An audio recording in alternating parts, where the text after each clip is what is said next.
पूजनीय संत समाज, सज्जनों और देवियों, जीवन की आवश्यकताओं की पूर्ति के बाद भी मनुष्य की एक बड़ी आवश्यकता और उसी में न समझ करके हर आदमी दुखी है। जीवन की आवश्यकताएं बहुत थोड़ी हैं। थोड़ा सा भोजन, थोड़ा कपड़ा और सोने की छोटी जगह। लेकिन जो मनुष्य का मन है उसमें अभाव, रिक्तता, असंतोष ये बराबर बना रहता है। इसको पूर्ण करने के लिए सही समझ न होने से अनेक विषयों में वो लगता है। काम भोग में लगता है, शरीर की आवश्यकता थोड़ी होती है, मन की रिक्तता, मन का असंतोष, मन का अभाव ये भयंकर है। और इसी को पूर्ण करने के लिए लोग अनेक काम करते हैं।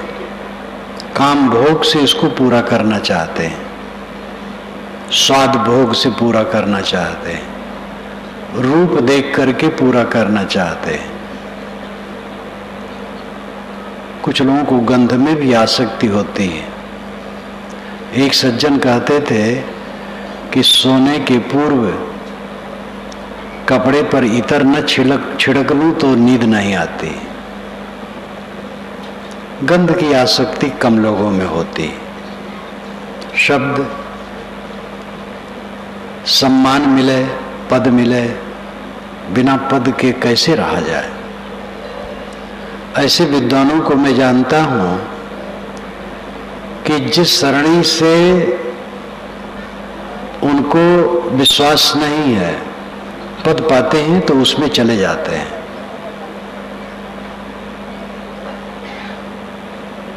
और उसके विश्वासों से ऊपर उनका विश्वास नहीं है, लेकिन पद मिल गया तो उसमें घसीटते रहते हैं। पैसे की हविस हो जाती है, गुरुवाई की इच्छा, गुरुवाई के लिए, महंती के लिए चालबाजियां की जाती हैं,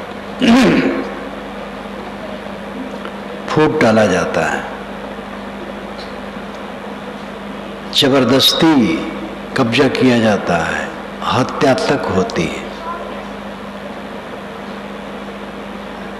जगत गुरु पद के लिए मुकदमे चलते हैं और जबरदस्त ढंग से दोनों तरफ से अपने को जगत गुरु लिखते रहते हैं और मुकदमे चलते रहते हैं। जज भी पसोपेश में रहते हैं, क्या करो, इसलिए मुकदमे चलते रहते हैं और जगत गुरु मरते रहते हैं।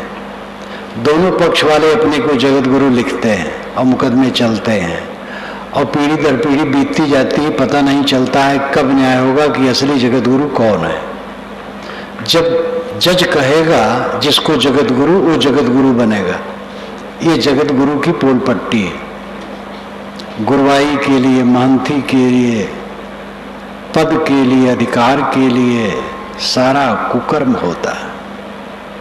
ये सब मन की रिक्तता को पूर्ण करने के लिए, और वो कभी पूर्ण होने वाला नहीं। जितना पूर्ण करोगे उतना अपूर्ण लगेगा। पैसे से किसी का मन भरा नहीं है, काम भोग से किसी का मन भरा नहीं है। काम भोग तो निरर्थक है, पैसे की तो जरूरत है शरीर के लिए, थोड़ी जरूरत है। मन जैसा चाहता है वैसा नहीं। काम भोग तो बिल्कुल निरर्थक है, केवल संतान के लिए गृहस्थ को चाहिए बस। बाकी तो छीण करना है अपने को और कुछ नहीं। उसमें पढ़ करके कभी संतोष नहीं मिलेगा। स्वाद चखते चखते आदमी बूढ़ा हो जाता है, संतोष कहाँ आता है?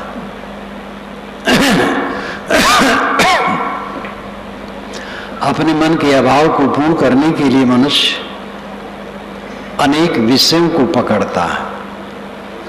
यही उसका अज्ञान है, अविद्या है। मन की रिक्तता, मन का अभाव, मन का असंतोष कैसे मिटेगा? त्याग से। दूसरा रास्ता है ही नहीं। त्याग से मन का असंतोष मिटेगा। न चाहना, इच्छा न करना। इच्छा न करेंगे तो काम कैसे चलेगा? इच्छा में अंतर है। आप लोग सत्संग की इच्छा से यहां आए हैं। भूख लगती है, भोजन की इच्छा होती है, शुद्ध इच्छा की जरूरत है।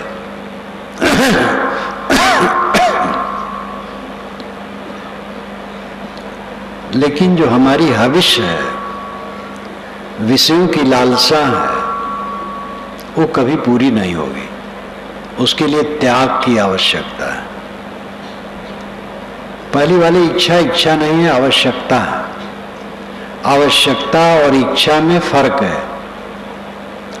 आवश्यकता अपने आप पूर्ण होती है और इच्छा की पूर्ति जान देने पर भी नहीं होती है। सदैव आदमी दुखी रहता है। त्याग के बिना कभी कोई सुखी हो ही नहीं सकता है। त्याग कैसे किया जाए? दुनिया का चक्कर मकर देख करके मन खींचता है, लेकिन जिसमें हम चमक दमक देखते हैं, भोगों से किसी की तृप्ति कभी नहीं होती। चमक दमक में जो हमारा मन लगता है, चमक दमक की पूल पट्टी समझने की चेष्टा करनी चाहिए। जिसमें हमें चमक दमक दिखाई देता है वो क्या है? मिट्टी, पानी, आग, हवा और आकाश, ये 5 तत्व हैं। आकाश शून्य है, उसमें कोई क्रिया नहीं है, इसलिए उसका कोई परिणाम नहीं है, शून्य है।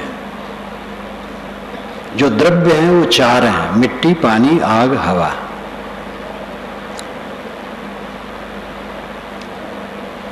इन चारों को कारण कहते हैं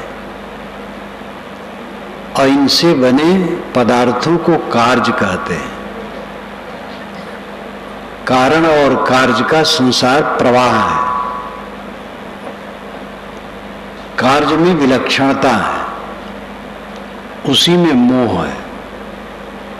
नर नारियों की देहें, पेड़ पौधे, मकान, पत्थर, हीरे, कांच, फल फूल, अन्न, बहुत सारी निर्मित वस्तुएं, कपड़े, बर्तन, मशीनें, ये सब के सब कार्य हैं।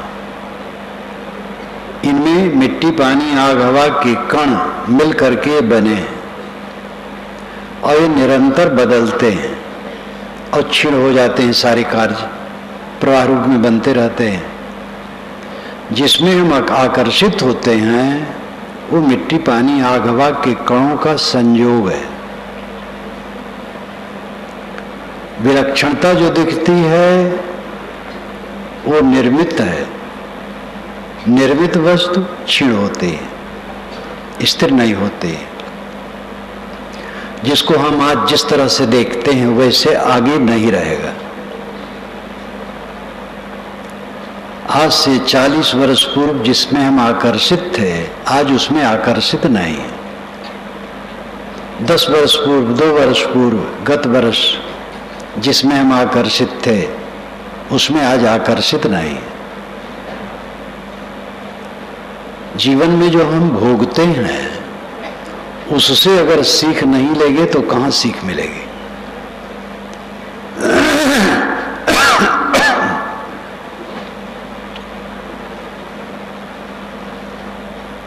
करते हैं, स्वाद के चक्कर में ज्यादा खा लेते हैं, परेशानी होती है, उठने बैठने लेटने सब में परेशानी होती है।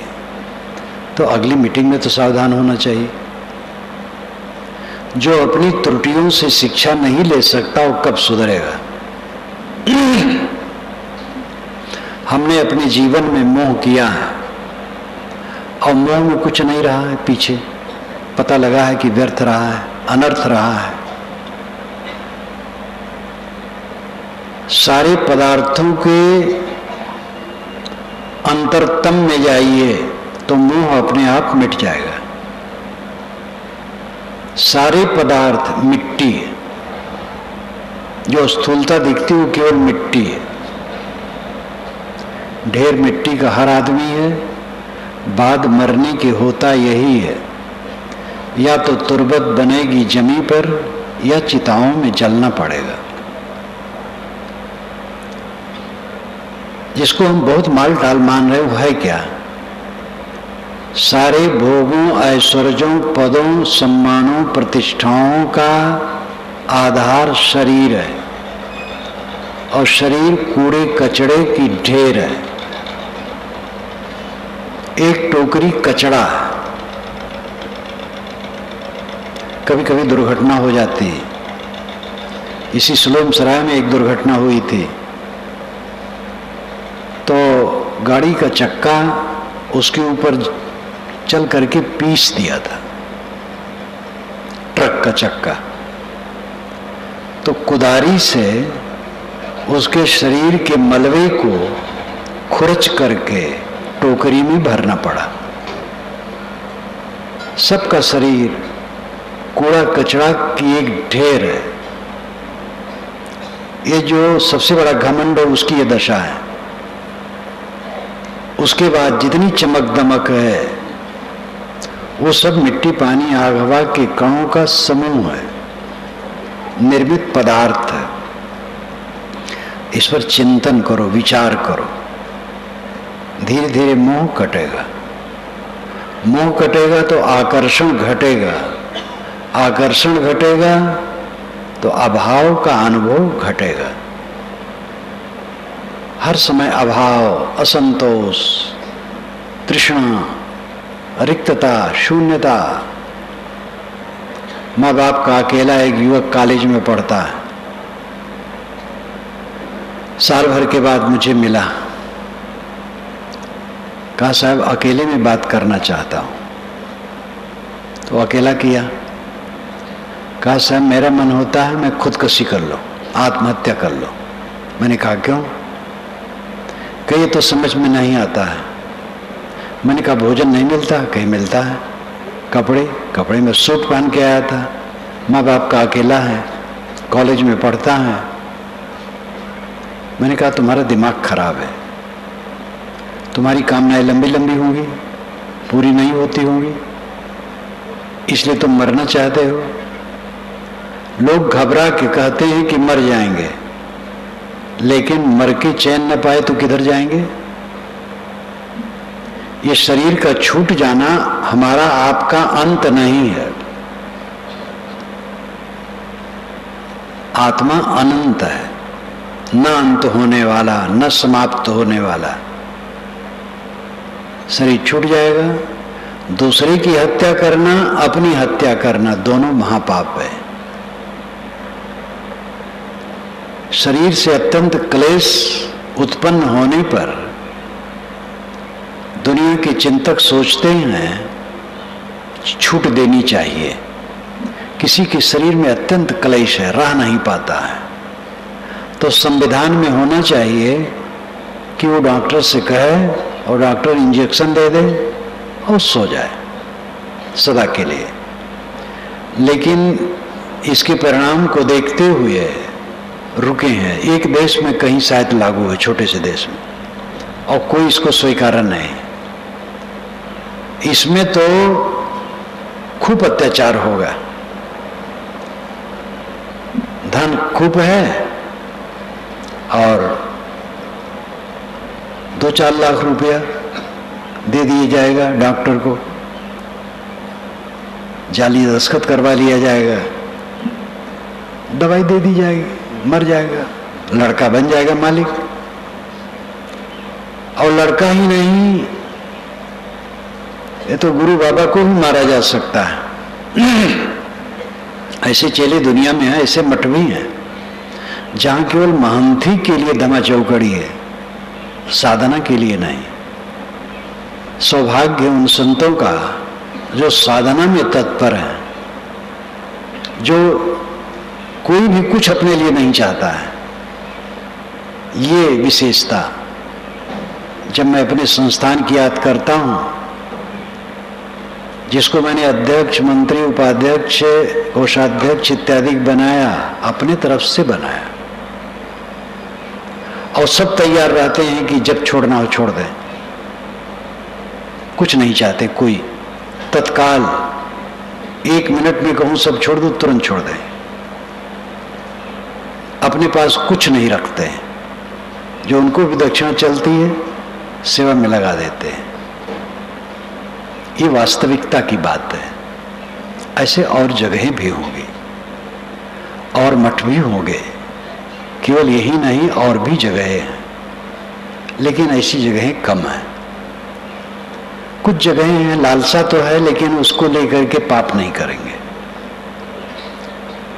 और इतनी इसी जगहें हैं जहां षड्यंत्र ही चलता है मानती और गुरुआई के लिए, और महा पाप होते हैं। इसलिए सरकार ये कानून नहीं बना रही। शारीरिक पीड़ा से अत्यंत उत्तप्त हो, पीड़ित हो, तो कानून हो कि वह अपना बयान दे दे कि मैं मरना चाहता हूं, और फिर उसको दवाई दे दी जाए, इंजेक्शन दे दिया जाए। आजकल तो ऐसे इंजेक्शन है कि जिसको लगा देने पर उसको तकलीफ भी नहीं होगी, सो जाएगा बस। लेकिन इसके दुरुपयोग को देख करके विध बनाने वाले स्वीकार नहीं करते। आत्महत्या पर हत्या दोनों पाप है। आजकल आत्महत्या खूब चल रही है, क्योंकि चक्कर मकर बहुत बढ़ गया है, मन पूरा नहीं होता है, इसलिए लोग आत्महत्या खूब करते हैं। इसी प्रीतम नगर में एक युवती ने आत्महत्या कर ली थी। उसको सिलेंडर गैस और चूल्हा का इंतजाम उसका पति तत्काल नहीं कर सकता था। कहा था कि कुछ दिन में कर दूंगा, और भी उसके मन में कला रहा होगा, बस अंदर में जा करके उसने फांसी लगा लिया। तो उसका दाह करके जब वो मेरे पास आया नीचे, मैं प्रीतम नगर में रहता था, 15 वर्ष की बात होगी, तो संदेश भेजा कि मैं दाह कर्म करके हूं, तो ऊपर आऊं तो महाराज स्वीकार करेंगे। मैंने कहा बिल्कुल आवे, ये सब मैं नहीं मानता हूं। दाह कर्म कर दिया तो पापी हो गया। मृत का दाह किया जाता है। तो आत्महत्याएं खूब हो रही हैं आजकल। पहले आत्महत्याएं इस ढंग से नहीं होती थी। अंग्रेज गवर्नमेंट के जमाने की बात मुझे याद है, गाँव में ऐसे भी लोग होते थे जिनको सावन भादों में कभी कभी भोजन नहीं मिलता था, चूल्हा नहीं चलता था। तो आसपास के लोग उनको कुछ देते थे। मजदूर ऐसे होते थे कि मजदूरी का काम नहीं, बड़ी कठिनाई होती थी। लेकिन कहीं मैंने नहीं सुना था कि कोई आत्महत्या कर लिया है। अब आजकल जिनके घर में खाने पीने की चीजें हैं और पक्का मकान है, नहीं दूध अलग से पीते हैं तो चाय में दूध भी लेते हैं, दोनों टाइम गर्म भोजन करते, उस घर में आत्महत्याएं बढ़ गई। पश्चिमी सभ्यता का जो प्रभाव है टीबी ने खूब फैला दिया है। अंधविश्वास और विषय वासना, ये दोनों का जोर तोड़ से टीबी में प्रचार हो रहा है। ये धर्म के ढोंग में गुरु महात्मा पंडित मौलवी ज्ञानी जी कहलाने वालों में ऐसा चल रहा है कि दुनिया की बुद्धि का शोषण करके, बौद्धिक शोषण, आर्थिक शोषण, शारीरिक शोषण भी चलता है धर्म के नाम पर। पहले बौद्धिक शोषण, चमत्कार की बात बताओ, देवी देवता की बात बताओ, इस मंत्र से ये सिद्धि मिलती है बताओ, ये पाप किए हो तो ये मंत्र जपो तो पाप कट जाएगा। व्यभिचार कटने का मंत्र अलग है, चोरी हत्या किए उसका मंत्र अलग है, उसको कटने का। और अनेक मंत्र हैं, ये सब फैलाया जा रहा है। अमुक माला पहनने से सिद्धि होती है, टीवी में प्रचार किया जाता है, सुना जाता है। लोग मुझे बताते हैं, मुझे टीवी देखने का अवसर नहीं पड़ता है। अखबार भी कभी पढ़ लिया, अखबार भी नहीं पढ़ पाता हूं।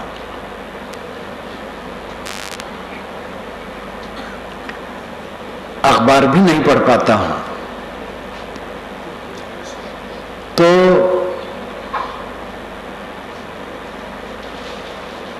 चमत्कार और विषय वासना, ये दो का प्रचार बड़े जोरों से है। पश्चिमी सभ्यता का प्रभाव तो शहरों में ऐसा है कि शहर वाले जिनको धनी कहते हैं, उनमें बच्चे हिंदी बोलना भी अब नहीं जानते, केवल इंग्लिश बोलते हैं। और उनके यहाँ सब जो कुछ मनाया जाता है यूरोपीय ढंग से मनाया जाता है। जन्म दिवस, बर्थडे घर में अब नहीं मनाते, होटल में मनाते हैं। घर में जबकि 1000-2000 में 1000-2000 के खर्च से पकवान बनाएं तो घर भर खाएं, नौकर मजदूर सब खाएं जो घर में रोज रहते हैं। लेकिन धनी लोग अब क्या करते हैं, कई हजार रुपए ले जाके होटल में देते हैं और उस दिन उनके घर के नौकर भात उबाल के खाते हैं। धनी लोग तो और सूखते चले जा रहे हैं, मनुष्यता से जड़ होते चले जा रहे हैं। जैसे पत्थर के मकान में वैसे पथराते चले जा रहे हैं। भारतीय संस्कृत सभ्यता का विनाश होता चला जा रहा है। अभी भी गांवों में बहुत कुछ है। मैं तो कलकत्ता में था, तो कलकत्ता की एक विदुषी ने ही लिखा था, मैं अखबार में पढ़ा कि भारतीय सभ्यता और संस्कृत का अंश अब जो कुछ बचा है देहात में है, और शहर में जिनको आप बहुत अगुआ कहते हो उनके यहाँ तो उड़ गया है। और टीवी ने जो अनर्थ किया, हद किया है। विषय वासना की वृद्धि और चमत्कार की वृद्धि। अब चमत्कार, महात्माओं के नाम पर चमत्कार, जो जीवन भर वैराग्य में रहे। शिरडी के साईं जी महाराज, साईं बाबा वैरागवान पुरुष थे। मेरा साक्षात्कार नहीं था, मुझे ज्यादा तो पता नहीं, लेकिन वो वैरागवान थे। उनके नाम पर सुनता हूं चमत्कार का इतना प्रचार किया जा रहा है टीवी में आजकल।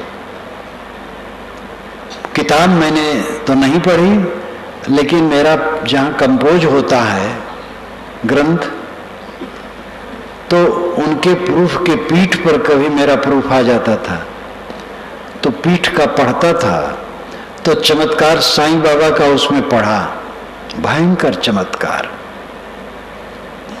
संस्था बना लेते हैं लोग, कोई महात्मा हुए, उनको इतना भुनाते हैं। वे महात्मा कितने विरक्त थे, कितना साधना परायण थे, पीछे वाले पैसा बटोरने के लिए इतना इतना अत्याचार करते हैं। सुनता हूं 28 करोड़ का सोने का सिंहासन उनका बना है, साईं बाबा के चित्र रखने का या मूर्ति रखने का। कितना दुरुपयोग है। इससे तो कई हॉस्पिटल बन सकते थे। इतनी ऐसी ऐसी मूर्तियां स्थापित की जाती हैं, 100 फीट की मूर्ति, सोने चांदी की मूर्ति, ये सब पागलपन। तो चमत्कार की वृद्धि, विषय वासना की वृद्धि टीवी से खूब किया जा रहा है। और सरकार क्या करेगी? सरकार तो मुर्दा है, वो तो जैसे चलाओ वैसे चलती है सरकार। सरकार भी कोई एक व्यक्ति तो है नहीं, सब दस्तखत करवा लो, सब चालू करवा लो, सरकार करती रहती है, कुल होता रहता है। चुस्ती दुरुस्ती नाम की चीज कहीं नहीं है। पैसा चाहिए, पैसा से कुछ भी करवाओ। तो जिससे मन उफान शैतान में ज्यादा लगे, ऐसा प्रचार बहुत ज्यादा हो रहा है। लेकिन जो दुर्दशा है देश की, ऐसी बढ़ती जाएगी। पागलपन बढ़ रहा है, व्यभिचार बढ़ रहा है, हत्या बढ़ रही है, धर्म के नाम पर हत्या बढ़ रही है, सब उत्पात बढ़ रहा है। और उसके पीछे है भोग की भावना। केवल त्याग से शांति मिलेगी और कहीं शांति का कोई आधार नहीं। केवल त्याग, त्याग से ही हमें शांति मिलेगी। जीवन निर्वाह की वस्तुओं का गुजर के लिए थोड़ा प्रयोग, सादा थोड़ा प्रयोग है। और मन की रिक्तता को दूर करने के लिए त्याग चाहिए, भोग नहीं। भोग जितना करोगे तृष्णा उतनी बढ़ेगी, रिक्तता, शून्यता, अभाव उतना बढ़ेगा, असंतोष उतना बढ़ेगा। जितना हम सांसारिकता में डूबेंगे उतना चित्त क्लिष्ट होगा, पीड़ित होगा, उलझा हुआ होगा, उद्वेगित होगा, अशांत होगा। जितना इससे अपने को अलग करेंगे उतनी शांति मिलेगी। अब अलग होना है। भीड़ कितने दिन की है? सारी भीड़ छट जाने वाली है, शरीर मिट जाने वाला है, अकेला हो जाएगा जीव। भीड़ में भी अकेला है। इतनी भीड़ बैठी है, किसी के पेट में दर्द है, भीड़ क्या करेगी? दर्द उसको भोगना है। किसी के मन में बेचैनी है, उसको भोगना है, भीड़ क्या करेगी? किसी के मन में शांति है, शांति का लाभ उसे मिलेगा। भीड़ में रहते हुए भी हम अकेले हैं। साथी बरातियों से संपन्न होने पर भी हम अकेले हैं। बिस्तर पर जाते हैं तो हम सो जाते हैं, अकेले रहते हैं। शौचालय में जाते हैं, अकेले रहते हैं। नींद आती तो अकेले रहते हैं। अंत में अकेला सबको होना है। भीड़ एक छलावा है। भीड़ से जो अपने को जोड़ते हैं, अपने साथ धोखा देते हैं। भीड़ तो कारणवश इकट्ठी होती है। यहां एक शुभ कारण है, ज्ञान के आदान प्रदान का। आप लोगों को धन्यवाद है, कहां कहां से आप आते हैं, कितना कष्ट उठा करके। भीड़ में स्वाभाविक व्यवस्था उतनी नहीं हो पाती है। सुबह मैं उठा, घूमने गया तो कितने लोग छत पर लेटे थे। इसमें भी आप लोग समझदार हैं, समझते हैं कि भीड़ में सब लोग सह लेते हैं और जिस लाभ के लिए आए उस पर ध्यान रखते हैं। ये आपकी विशेषता है। कहीं की भी भीड़ हो, किसी मकसद से भीड़ होती है और भीड़ छट जाती है। जीव के साथ में भीड़ रहने वाली नहीं है। जीव के साथ में कोई लौकिक उपलब्धि रहने वाली नहीं है, कोई पद रहने वाला नहीं है।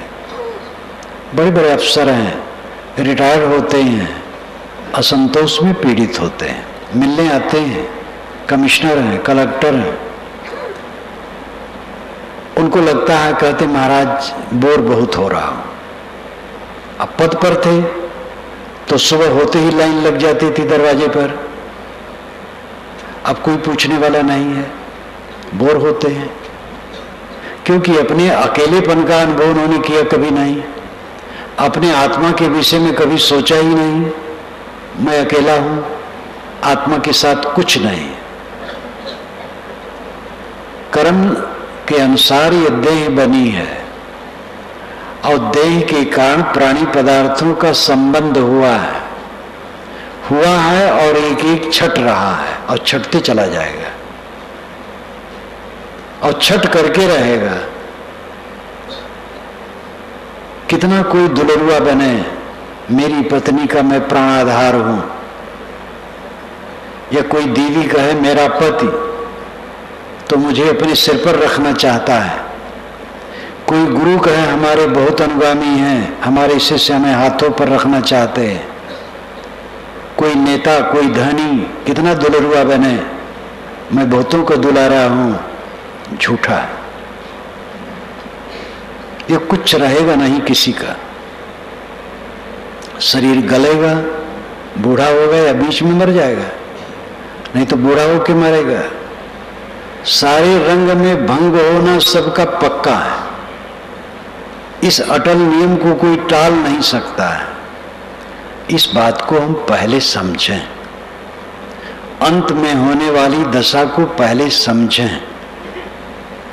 अगर ये बात समझ जाएं तो दुनिया में पाप न हो।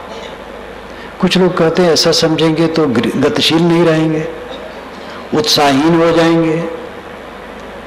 ऐसा प्रश्न वही करते हैं जो दुनियादारी में डूबे हैं, उनको अनुभव ही नहीं है।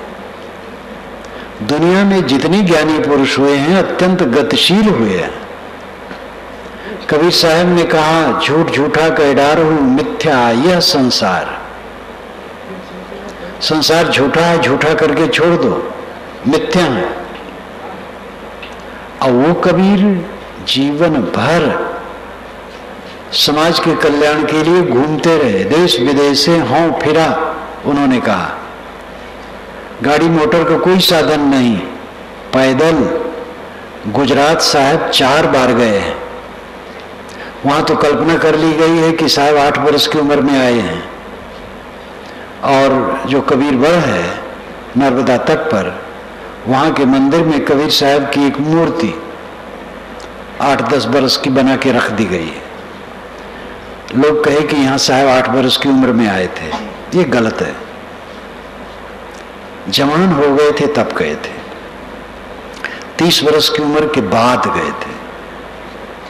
वहां पर वैष्णव शैव और शाक्तों में द्वंद्व था, बहुत विवाद था, यहां तक तलवार चलने की बात आ जाती थी। तो वहां के जो सुलझे हुए साधु संत भक्त थे, उन्होंने मीटिंग करके अपने प्रतिनिधि भेजे थे काशी। तो कबीर साहब वहां गए थे, ये वहां के पुस्तकों में लिखा है। गिरनार पर सभा हुई थी, बड़ी कटाकटी आपस में हुई थी। कबीर साहब ने अंतिम भाषण किया और उसमें संतोष हुआ।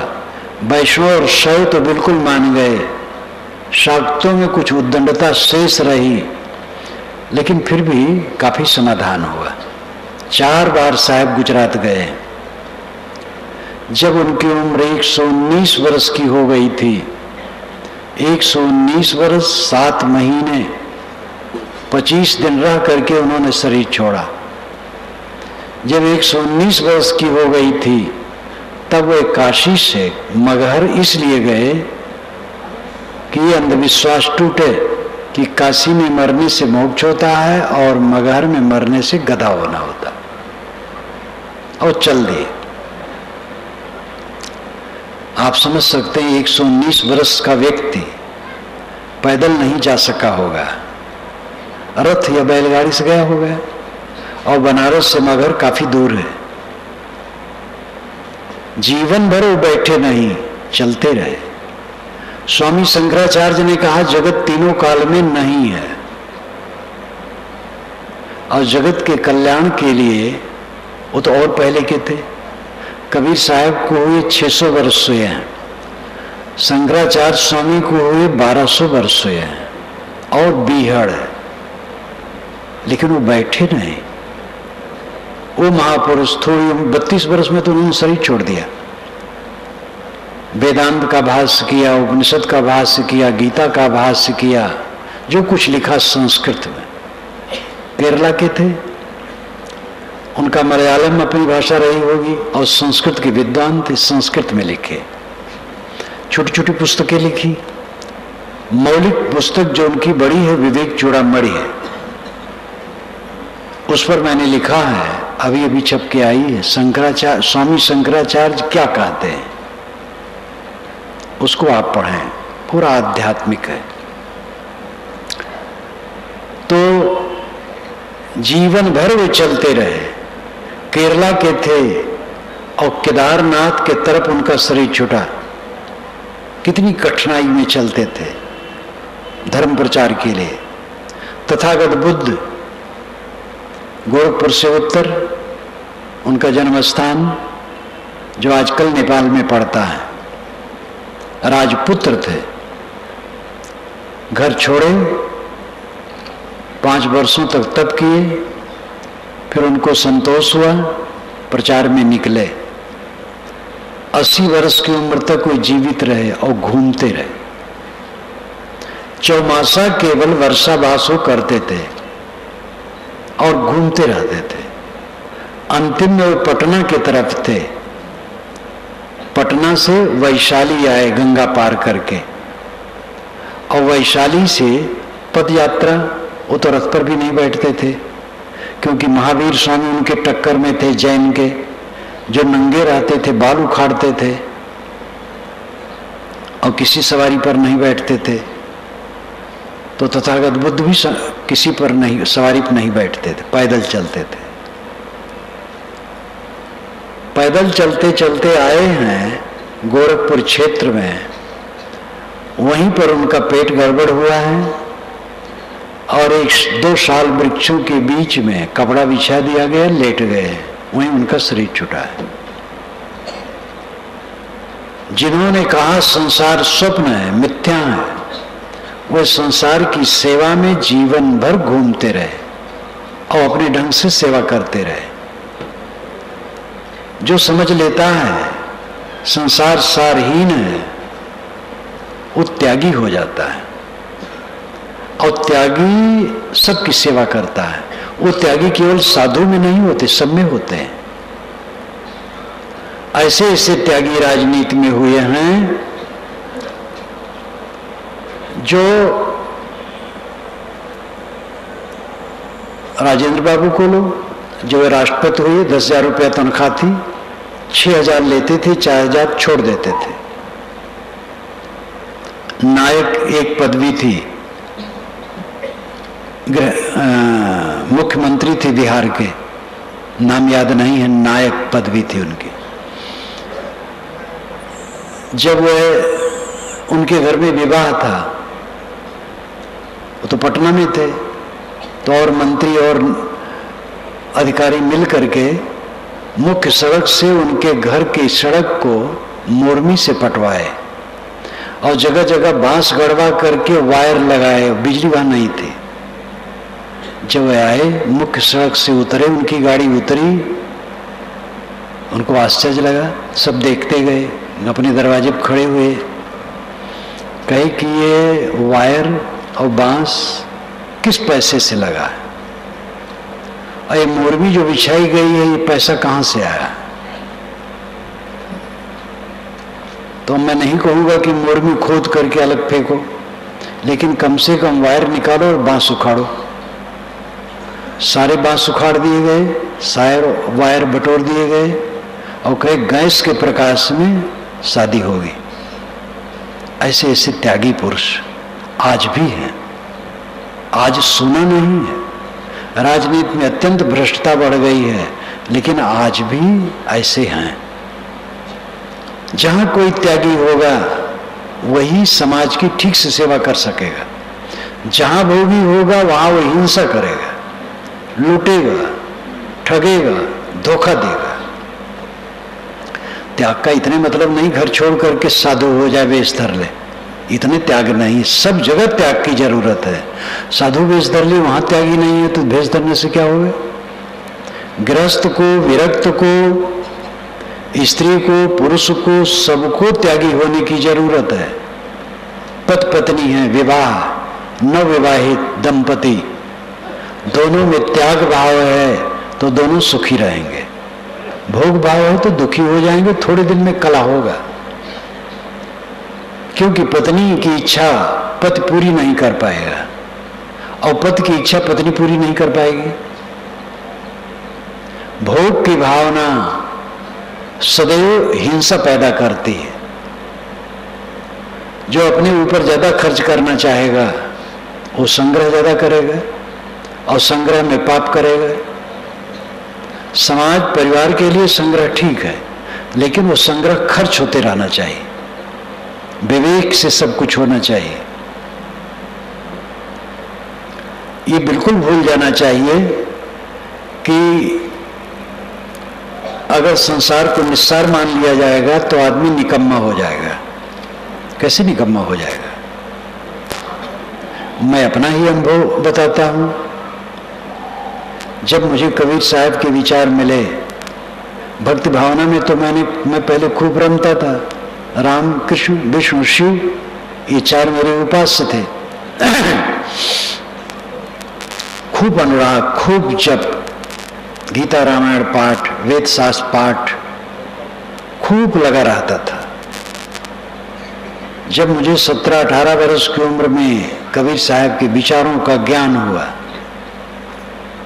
तब बातें साफ आने लगी। पहले तो चौंक हुई, जो मैं मानता था उसका कई का खंडन समझने लगा तो समझ आई।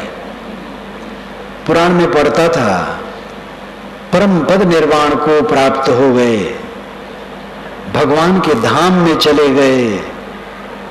तो मैं सोचता था ऊपर कोई लोक होगा, वहां पर बहुत अच्छी गद्दी लगी होगी, वही परम पद होगा।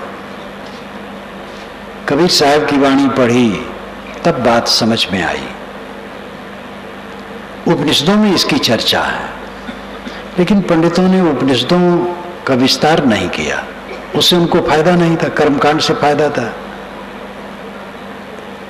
कबीर साहब की वाणी जब पढ़ी तो बात समझ में आई। तो मुझे लगने लगा गृह त्याग की जरूरत है, गृह में रह करके काम नहीं होगा। लेकिन जो मेरा मोह है ये बड़ा जटिल है, कैसे छोड़ूंगा? अत्यंत मोह है। उस उम्र में मैं ही घर का प्रबंधक था, तो बेचैनी हो जाती थी। कभी कभी अकेले में रात, पहले तो भगवान के लिए रोता था, अब रोना होता था कि कैसे त्याग हो गया।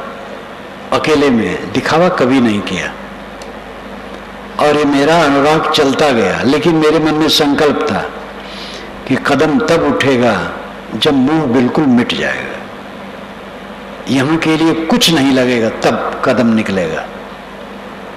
और इस अनुराग में मैं साधना करने लगा। मुझे याद है ये समय जो बीत रहा है, इसके 2 घंटा के पहले की बात, 10 बजे की बात होगी। चैत का महीना होगा। एक संत पारखी आए, नाम भी उनका पता नहीं, गेहुआ रंग के, मजले कद के, हल्के बदन के, 50 की उम्र करीब। थोड़ा सा सामान लिए थे। मैंने प्रणाम किया, बंदगी की, बैठाया, कहा साहब भोजन बनाइए। कहे भोजन एक खुराक बनाना है, बना लेंगे, बैठो, पूछना हो पूछो। मैंने कहा महाराज जो समझना था समझ लिया, ये मोह छोड़ना बड़ा मुश्किल है। बिना मोह छूटे काम नहीं बनेगा और मोह छोड़ना बड़ा कठिन लग रहा है। उन्होंने कहा जिस ढंग से तुम्हारा अनुराग है ऐसा छूटेगा कि तुम पता नहीं पाओगे कैसे छूट गया। ये वचन उनका कभी मुझे भूलेगा नहीं। 3 वर्ष पूरा हुआ और ऐसा लगता था कि मैं कहीं बैठा हूं, अपनों में नहीं हूं। और वहां से उठा और चला, न तब न अब 1 मिनट के लिए सिहरन भी नहीं हुई उधर के मोह के लिए। अब तो बहुत दिन बीत गए, सन 53 में छोड़ा हूं। मैं अपने मोह को जानता था, प्रबल मोह, और 3 वर्ष के अभ्यास में वो मोह एकदम खत्म हो गया। कैसे नहीं टूटेगा? मैं एक अभ्यास ज्यादा करने लगा था, सब मिट्टी है। परिवार वालों को मिट्टी समझता, मैं अपने शरीर को मिट्टी समझता था, मकान मिट्टी समझता था, बाग मिट्टी समझता था, और कल्पना करता था मिट्टी का धूल है और छीड़ छीड़ होकर के गिर रहा, गल रहा, सब मिट्टी है, सब मिट्टी है। मृत्यु का अभ्यास करता था, लेट जाता था और कल्पना करता था शरीर मर गया है। इतने दिन से मरने की कल्पना करता हूं, अभी शरीर नहीं मरा, बुढ़ा गया। तो ये भय क्या कि मरने की कल्पना करूंगा तो मर जाऊंगा, और मरने की कल्पना जो नहीं करेगा नहीं मरेगा, सब मरेंगे। संसार को सारहीन समझ ले तो गतिहीन हो जाएगा। गुरु जी की शरण में आया, जो बन सकता है करता रहा, आज भी कर रहा हूं, इस बुढ़ापा में भी काम कर रहा हूं, काम तो नहीं छोड़ा। सारहीन जगत को समझ लेगा वो निकम्मा हो जाएगा, बिल्कुल झूठी धारणा है। सारहीन जो जगत को समझ लेगा वो सबसे बड़ा सकम्मा हो जाएगा, अपने लिए और दूसरे के लिए। अमृत, अगाध अमृत के सागर में तभी हम निमज्जन कर सकेंगे जब संसार असार हरदम दिखाई देगा। संसार असार है, लेकिन हमारी घोर अविद्या है। घोर अविद्या के कारण से इसमें सार लगता है, बिल्कुल असार है। सब कुछ का विनशना पक्का है, सारी निर्मित वस्तुएं मिटती है। मिट्टी, पानी, आग, हवा, ये चार के अलावा कुछ नहीं।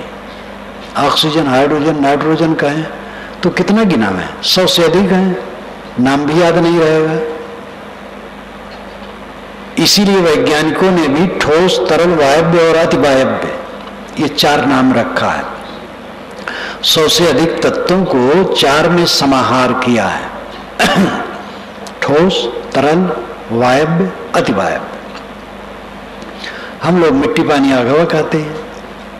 मिट्टी, पानी, आग, हवा के समुच्चय में वैज्ञानिकों के सारे तत्व आ जाते हैं।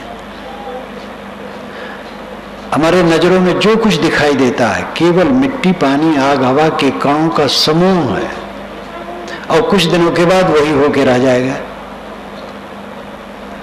बचपन में मैंने जिनको देखा था, मिला था, प्रेम किया था, वो आज नहीं है। जवानी में जिनका संपर्क था उनमें बहुत लोग नहीं। मैं एक दिलचस्प बात बताऊं, बीजक टीका मैंने की बस्ती जिले में, अयोध्या से उत्तर बस्ती जिला है, शंकर भक्त के गांव पर, उनके घर पर, घर उनका, हमारी कुटिया रहती थी। तो ऊपर तल्ले पर मेरे लिए सब व्यवस्था कर दी। मैंने वहां बीजक की टीका लिखी, जो पहली वाली टीका है, 4 बार छपी है, और विशेषर प्रेस काशी में उसको छपवाया। वो बीजक टीका भी अब नहीं है, क्योंकि मैंने बृहद बीजक टीका कर दी व्याख्या। अब व्याख्या चलती वो नहीं है, और जहां मैंने लिखा था वो मकान नहीं है।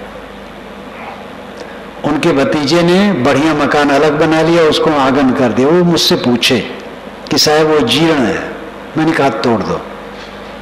जिस मकान में रख करके मैंने बीजक लिखा था वो मकान नहीं है, आंगन है।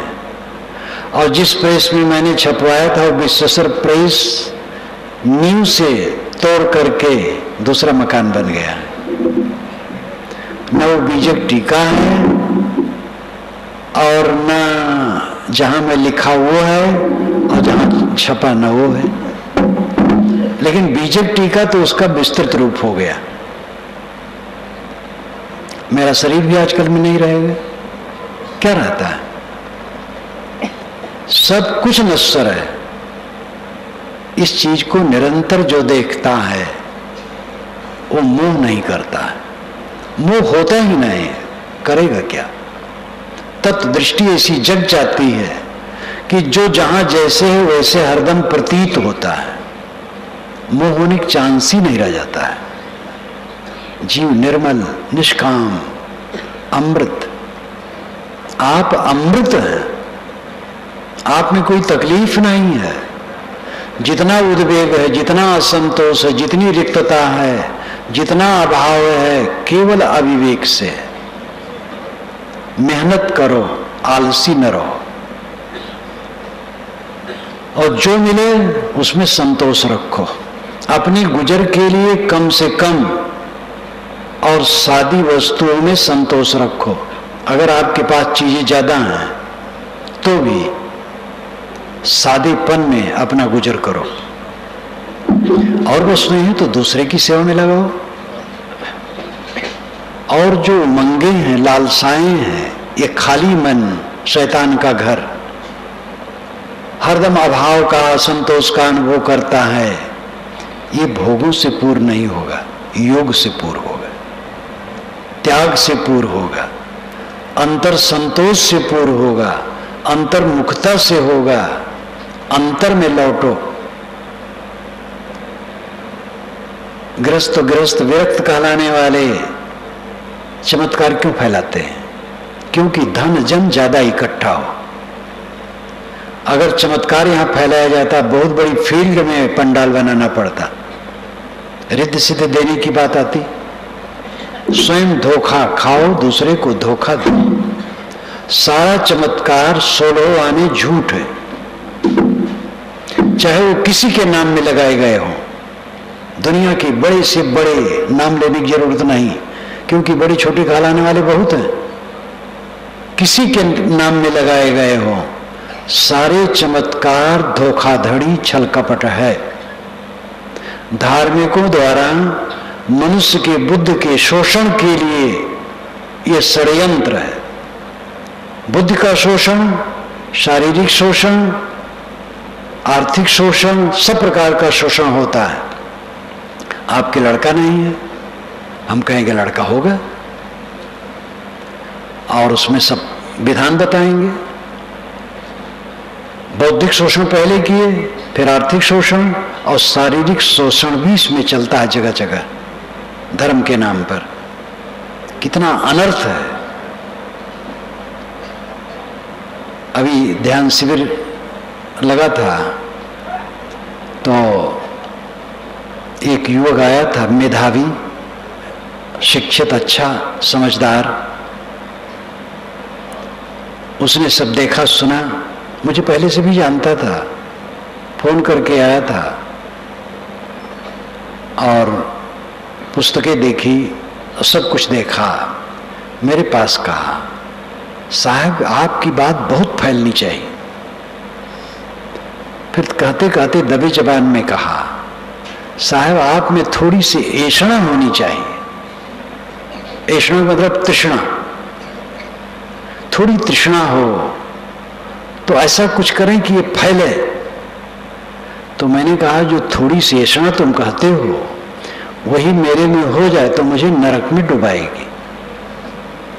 मैं गुरु बाबा रहूंगा, महात्मा रहूंगा, धर्मात्मा रहूंगा, लेकिन नरक में डूबा रहूंगा। तो एकदम सन्न हो गया। 1 सप्ताह तक रहा, फिर उसकी भाषा बदलती गई, मेरी बात तो समझता गया। अंत में गया तो कहा, साहब आपकी बात सच है। बहुत गुरुओं में घूमता है, प्रवचन भी करता है। धर्म के नाम पर बड़ी बड़ी धांधलियां चल रही हैं, बड़ा बड़ा धोखा है, सारे चमत्कार झुठाई है। किसी चमत्कार में प्रलोभन मत करो, किसी की महिमा में मत डूबो, मत भटको। महिमा झूठी है, भीड़ झूठी है, सारा संजोग झूठा है, सारा ऐश्वर्य झूठा है। जो आज है कल न रहे, सच कहाँ है? इसलिए जो चीजें उपलब्ध हैं उनका उपयोग करो समाज की सेवा में, और अपने आप को त्याग के जीवन में गतिशील करो। गृहस्थ विरक्त स्त्री पुरुष जहां जो हैं संयमी बने, अंतर्मुख बने, और वो अपने मन में निश्चय कर लें कि त्याग से मन का असंतोष मिटेगा, भोग से बढ़ेगा। मैंने कहा था कि शरीर की आवश्यकता हमारी थोड़ी है, वो पूरी हो जाती है। मन की रिक्तता, मन का असंतोष, ये पूरा नहीं होता है। और इसी को पूरा करने के लिए अनेक विषय को लोग पकड़ते हैं। कोई काम भोग में जम के डट पड़े, तो कोई राजनीति में, तो कोई खूब पैसा कमाने में, तो कोई खूब चेला बनाने में, जैसे भी बने, और कोई मठ मंदिरों पर अधिकार करने में, तो कोई कहीं। ऐसे कभी किसी को संतोष नहीं मिला। संतोष मिलेगा जब अपने आत्मा को समझें। आपका स्वरूप निर्मल है, असंग है, अकेला है। मन, इंद्रियां, प्राण ये सब नकली है। ये हवा के झोंके के समान बह करके पता नहीं कहां जाएंगे आजकल में। और इन्हीं के द्वारा ये सारा प्रपंच सामने हो रहा है। ये सब खो जाने वाला है। ऐसा सब समय ख्याल रखो। भटको मत, चोरी न करो, व्यभिचार न करो, हत्या न करो, दूसरे को धोखा न दो, लाई लंगाई चुगलाई न करो, ईर्षा द्वेष न करो, ईमानदारी से कमाओ खाओ, अपनी कमाई का दूसरे की भी सेवा में व्यय करो। न व्यय कर पाओ तो किसी छीनो ना। और संसार की असारता को निरंतर समझो, जिससे चित्त अनासक्त हो। जितना अनासक्त होगा अंतर्मुख होगा। अगाध अमृत सबके अंदर में भरा है, लेकिन मन बहिर्मुख है, तो उसका अनुभव कैसे हो? मैंने आपसे कहा था, जीवन गुजर के बाद मनुष्य के जीवन में जो दूसरी आवश्यकता है वो असंतोष को मिटाना है। वो भोग से नहीं मिटेगा, त्याग से मिटेगा। उस त्याग मार्ग के अधिकारी गृहस्थ, विरक्त, स्त्री, पुरुष सब है। घर छोड़ के कहीं चला जाना, कपड़ा बदल लेना, ये कुछ लोगों के लिए है जो ऐसा कर पावे सही।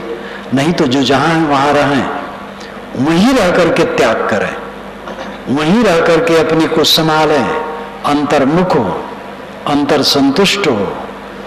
संतोष सुख है, रहो तो हृदय जुड़ा है। ये कबीर साहब का छोटा वाक्य। वो सबको संत मानते हैं। कहीं कबीर सुनो भाई, साधु मानव मात्र को साधु संत कहते हैं। ऐ संतो, ऐ मनुष्यों सुनो, अगर संतोष दिल में आ जाए तो हृदय जुड़ा है। उनकी पूरी एक साखी गोधन, गजधन, बाजधन और रतन धन खान, जब आवे संतोष धन।